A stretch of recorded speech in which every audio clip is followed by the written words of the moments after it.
So, the fairy tale I read is Brother and Sister by the Grimm Brothers. Little Brock took his little sister by the hand and said, "Since our mother died, we have had no happiness. Our stepmother beats us every day, and if we come near her, she kicks us away with her food.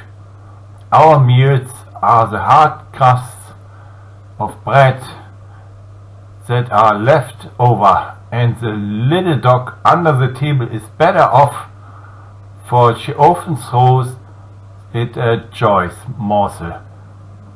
God pity us. If our mother only knew. Come, we will go forth together into the wild world." They walked the whole day over meadows, fields, and stony places, and when it rained, the little sister said, "Heaven and our hearts are weeping together." In the evening they came to a large forest, and they were so weary with sorrow and hunger, and the long walk, that they lay down in a hollow tree and fell asleep. The next day, when they woke up, the sun was already high in the sky and shone down hot into the tree. Then they said, "Sister, I'm thirsty. If I knew of a little brook, I would go and just take a drink. I think I hear one running." The brother got up and took the little sister by the hand, and they set off to find the brook. But the wicked stepmother was a witch, and had seen how the two children had gone away, and had crept after them secretly, as witches creep, and had bewitched all the brooks in the forest. Now, when they found a little brook leaping brightly over the stones, the brother was going to drink out of it, but the sister heard how it says it ran, "Who drinks of me will be a tiger. Who drinks of me will be a tiger." Then the sister cried, "Pray, dear brother, do not drink, or you will become a wild beast and tear me to pieces." The brother did not drink, although he was so thirsty, but said, "I will wait for the next spring."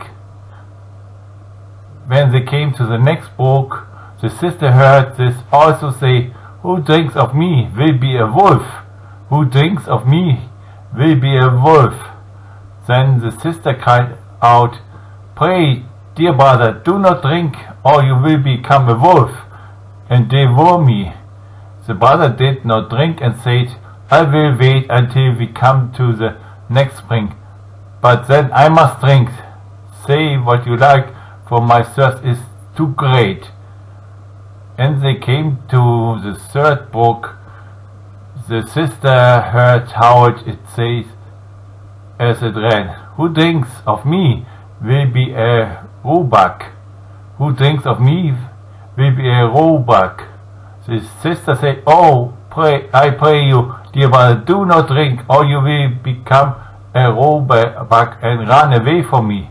But the brother had knelt down at once by the brook, and had bent down and drunk some of the water, and as soon as the first drops touched his lips, he lay there in the form of a young roebuck. And now the sister wept over her poor bewitched brother, and the little roe wept also, and sat sorrowfully near to her. But at last the girl said, "Be quiet, dear little roe. I will never, never leave you." Then they untied her golden garter and put it round the roebuck's neck, and she plucked rushes and wove them into a soft cord. This she tied to the little animal and led it on, and she walked deeper and deeper into the forest. And when they had gone a very long way they came at last to a little house, and the girl looked in, and as it was empty, she thought, "We can stay here and live." Then she sought for leaves and moss to make a soft bed for the roe, and every morning she went out and gathered roots and berries and nuts for herself and brought tender grass for the roe, who ate of her hand, was content, and played round about her. In the evening, when the sister was tired and had said her prayer, she laid her head upon the roebuck's back. That was her pillow, and she slept softly on it. And if only the brother had his human form, it would have been a delightful life. For some time they were alone lives in the wilderness, but it happened that the king of the country held a great hunt in the forest. Then the blast of the horns, the barking of dogs, and the merry shouts of the huntsmen rang through the trees, and the roebuck heard all, and was only too anxious to be there. "Oh," said he to his sister, "let me be off to the hunt. I cannot bear it any longer." And he begged so much that at last she agreed. "But," said she to him, "come back to me in the evening. I must shut my door for fear and of the rough huntsmen. So knock and say, 'My little sister, let me in, that I may know you, and if you do not say that, I shall not open the door.'" Then the young roebuck sprang away, so happy was he and so merry in the open air. The king and the huntsmen saw the lovely animal and started after him, but they could not catch him, and when they thought that they surely had him, away he sprang through the bushes and vanished. When it was dark, he ran to the cottage, knocked and said, "My little sister, let me in." Then the door was opened for him, and he jumped in and rested himself the whole night through upon his soft bed. The next day the hunt began again, and when the roebuck once more heard the bugle-horn and the ho-ho of the huntsman, he had no peace, but said, "Sister, let me out.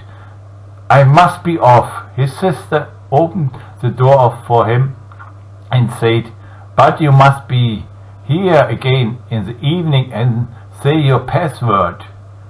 When the king and his huntsmen again saw the young roebuck with the golden collar, they all chased him, but he was too quick and nimble for them.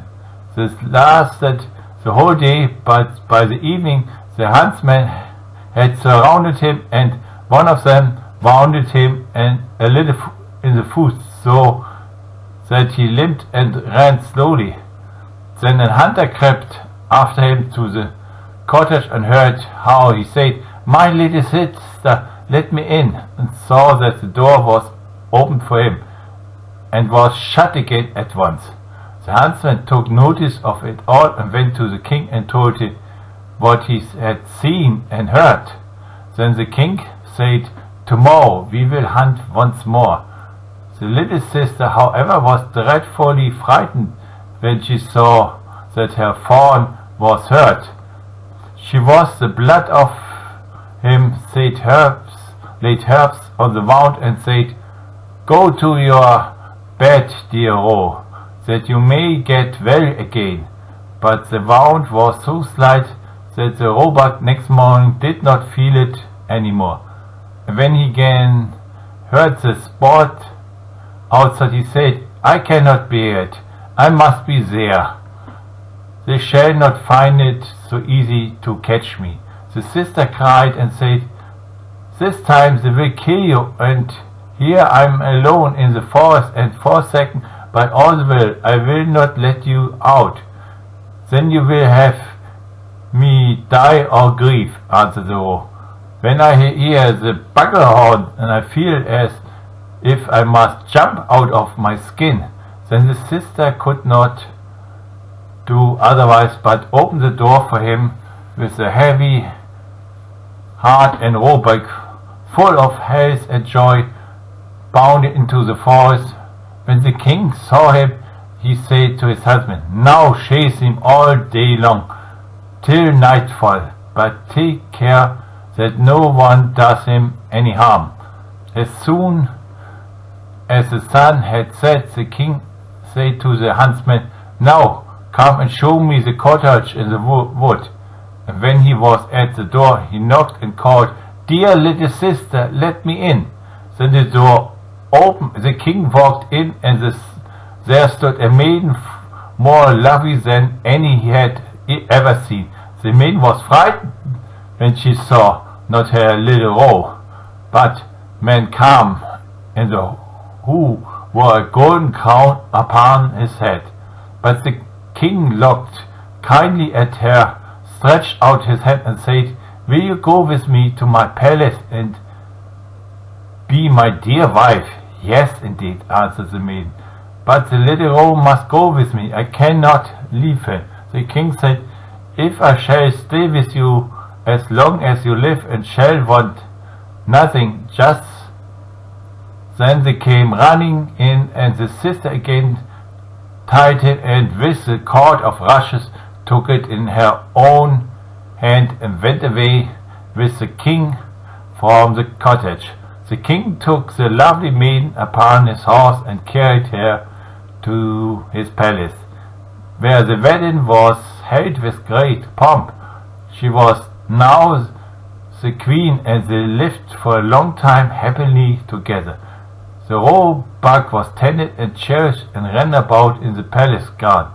But the wicked stepmother, because of whom the children had gone out into the world, had never thought but that the sister had been torn to pieces by the wild beasts in the wood, and that the brother had been shot for a roebuck by the huntsman.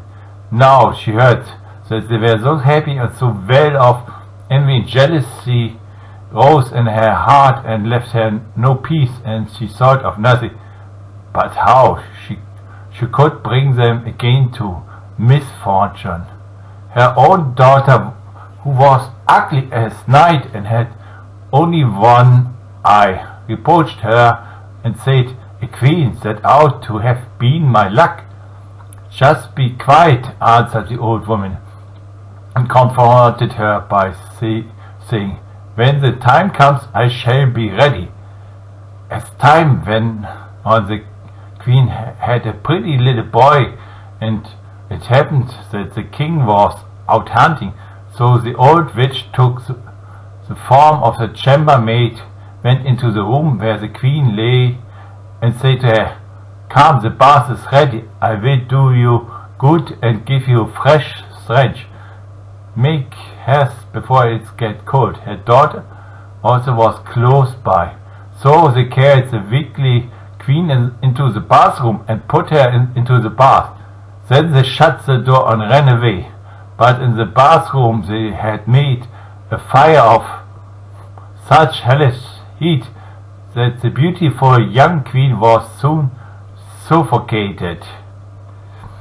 When that was done, the old woman took her daughter, put a nightcap on her head, and laid her in bed in place of the queen. She gave her to the shape and look of the queen, only she could not make good the lost eye, but in order the king might not see it, she was to lie on the side in which she had no eye. In the evening, when he came home and heard that she had a son, he was heartily glad and was going to the bed of his dear wife to see how she was.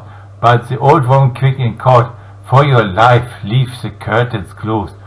The queen ought not to see the light yet, and must have rest." The king went away and did not find out that a false queen was lying in his bed.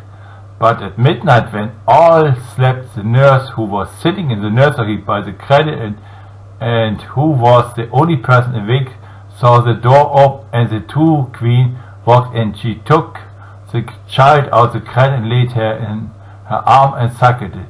Then she took up its pillow, laid the child down again and covered it with the little quilt. And she did not forget the roebuck, but went into the corner where it lay and stroked it back. Then she went quite silently out of the door again. The next morning the nurse asked the guards whether anyone had come into the palace during the night, but they answered, "No, we have seen no one. She came thus many nights and never spoke a word." The nurse always saw her, but she did not dare to tell anyone about it. When some times passed in this manner, the queen began to speak in the night and say, How fares my child? How fares my roe? Twice shall I come, then never more." The nurse did not answer, but when the queen had gone again, went to the king and told him. The king said, "Ah, God, what is this? Tomorrow night I will watch by the child." In the evening he went into the nursery, and at midnight the queen again appeared and said, "How fares my child? How fares my roe? Once will I come, then never more." And she nursed the child as she was wont to be before she disappeared.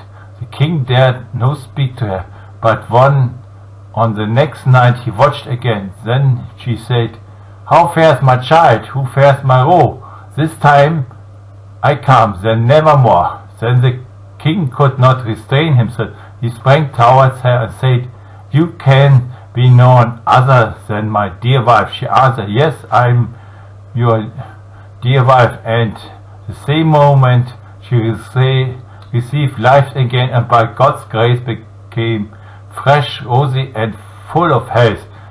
Then she told the king the evil deed which the wicked witch and her daughter had been guilty of towards her. The king ordered both to be led before the judge, and the judgment was delivered against them. The daughter was taken into the forest, where she was torn to pieces by wild beasts, but the witch was cast into the fire and miserably burnt. And as soon as she was burnt to ashes, the roebuck changed his shape and received his human form again. So sister and brother lived happily together all their lives. That was